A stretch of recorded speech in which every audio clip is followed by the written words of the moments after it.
What's good, YouTube?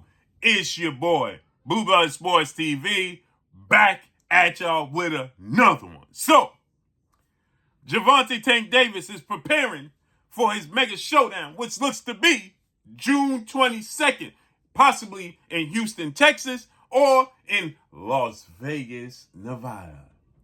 Right? So with that said, he's preparing for a showdown with Frank the Ghost Martin, who is an undefeated lightweight star title contender.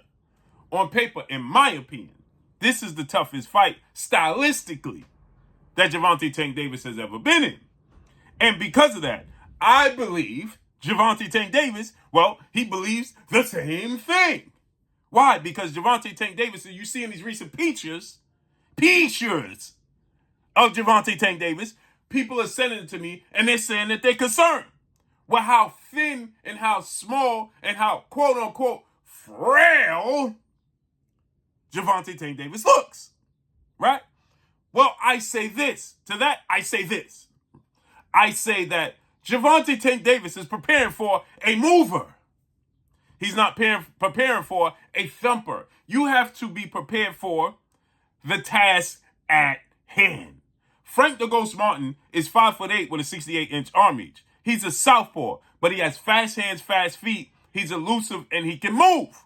Gervonta Tank Davis doesn't want to be heavy and plodding, right? Because Frank Martin, who is 18 wins, no loss, no draw, 12 wins by way of knockout, he's not a massive puncher, right? He's a sharp, accurate puncher, but he's not a big, massive puncher. But he's more of a mover and a technician than he is a thumper.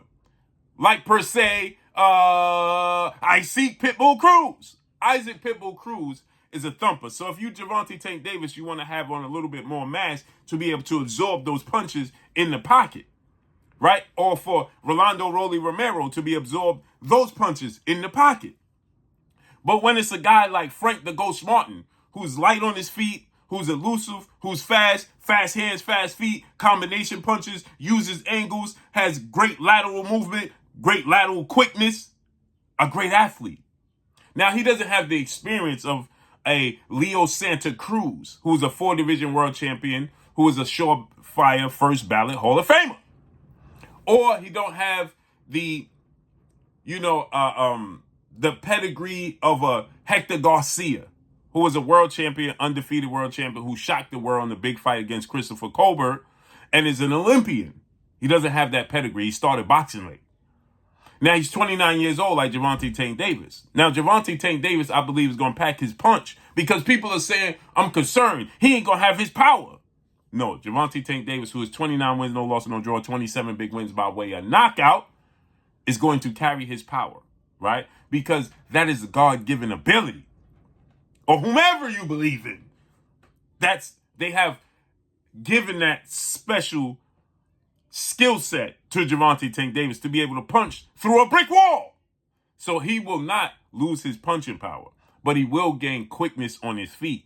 He will be able to, deal with the quickness and elusiveness of Frank Martin, because at times he's going to have to find Frank Martin. And that's what he's preparing for. Now, I did hear Leonard Ellerbe, Mayweather Promotions CEO. He stated that it's a possibility you can see Gervonta Tank Davis move down to 130, right? You also heard his team, Coach Kenny Ellis. He said Tank Davis is more like a 130-pounder than he is a 140-pounder when it comes to the conversation with him and Devin Haney. Of course he is. But he just negotiated a fight with Conor Ben that fell through. Like this earthquake we just had in New York. It fell through, right? But he was willing to go up because Gervonta Tank Davis' special skill set, his ability to punch through a brick wall, his high ring IQ, and his ability to stay poised in any situation will carry through any weight class. So Leonard Ellerbe, he said that don't be surprised to see Gervonta Tank Davis go to 130 and challenge Naoya Inoue, the monster, if he moves up in weight, right? So don't be alarmed, people. This is Gervonta Tank Davis staying in shape, and this is Gervonta Tank Davis preparing himself for the movement of Frank the Ghost Martin. Because, see, Frank Martin, he understands that he has to make this a boxing match as well as he has to make this, an aggressive fight. But then he has to jump back out. So he has to present Gervonta Tank Davis with many, many different things to be successful. Movement and lateral movement, fighting on the back foot, fighting on his toes, fighting coming forward has to be part of his arsenal. So Gervonta Tank Davis, in my opinion, who's 5'5" with a 67-inch arm, he's 3 inches shorter with a 1-inch arm. He's disadvantaged to Frank Martin. But Frank Martin has the ability, his hand speed, his jab, his quickness to stay away from Gervonta Tank Davis, who has an extremely low output. And maybe that extra weight that he was carrying is the reason why he had extremely low output. So let's see how this unfolds and plays out. June 22nd, possibly Houston, Texas, or Las Vegas, Nevada.